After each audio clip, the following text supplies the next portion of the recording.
Обилните врнежи од дожд во текот на ноќта и предпладнево предизвикаа воден хаос во Западна Македонија. Најкритично беше во Кичево, градот се најде под вода, затоа што Зајашка река се прелеа од своето корито и ја проголта улицата Прилепска, потопувајќи домови и доведувајќи ја во опасност болницата. Собствениците на куќите гледаа како водата се качува до прозорите, а стравувајќи за собствените животи. Во паника, надлежните успеа да евакуираат околу 180 луѓе, кои сега се сместени во спортската сала Христо Узунов. Таму меѓу треперење и страв се делат кебиња, душеци, храна и вода, додека спасувачите од Скопје работеа без престан да им помогнат на најпогодените. Од општина Кичево велат дека прават се за да им помогнат на поплавените.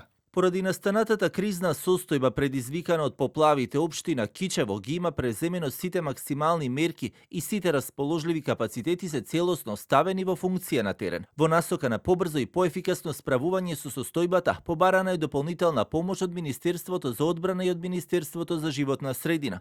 Дополнително ангажирани се сите приватни компании кои располагаат со тешка механизација со цел да се вклучат во интервенциите и расчистувањето на критичните точки. Во Гостивар драмата го достигна врвот. Во селото Беловиште, две деца и нивната мајка останаа заробени во нивниот дом, обкружени со бучавата на дивата вода. Тие изјавија дека се случувало брзо, а секундата им изгледала како вечност, додека надлежните трчале да ги спасат.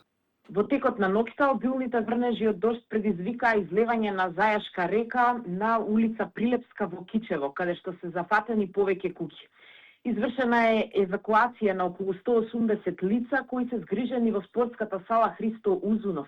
Регистрирано е и заезерување на улица 29 ноември во населбата Подварош, при што се поплавени подрумски простории во повеќе објекти. Поплавени се и објекти на болницата во Кичево, а на терен интервенираат екипи на ОВР Кичево, јавното претпријатие Комуналец и други надлежни служби. Во Гостиварскиот регион, во Гостивар и околните населби пријавени се поплавување на куќи во село Беловишта, како и во населбите Циглана и Бањечница. Во Тетово, дождот предизвика слечиште кое го блокира патот кон селото Ѓермо, а снежните врнежи дополнително ја усложуваат ситуацијата за сите патници и спасувачи.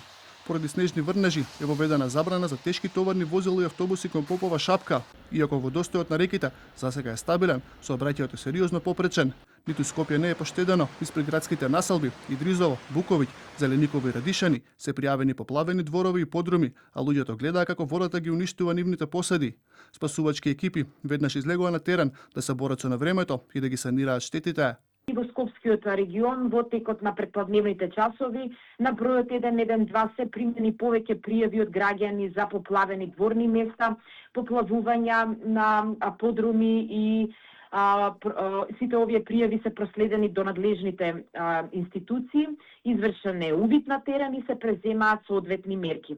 Според поратоците на секторот за хидрологија при УХМР, зголемен е водостојот на сите реки во западниот дел од земјата, а се очекува и понатамошен раст, кај дел од нив се прогнозира висок водостој во горниот дел од сливот на реката Вардар, каде е можно излевање во Полошката котлина, како и локални излевања на помалите реки и соводолници во Гостиварскиот и во Тетовскиот регион. Висок водостој се очекува и на самата река Вардар.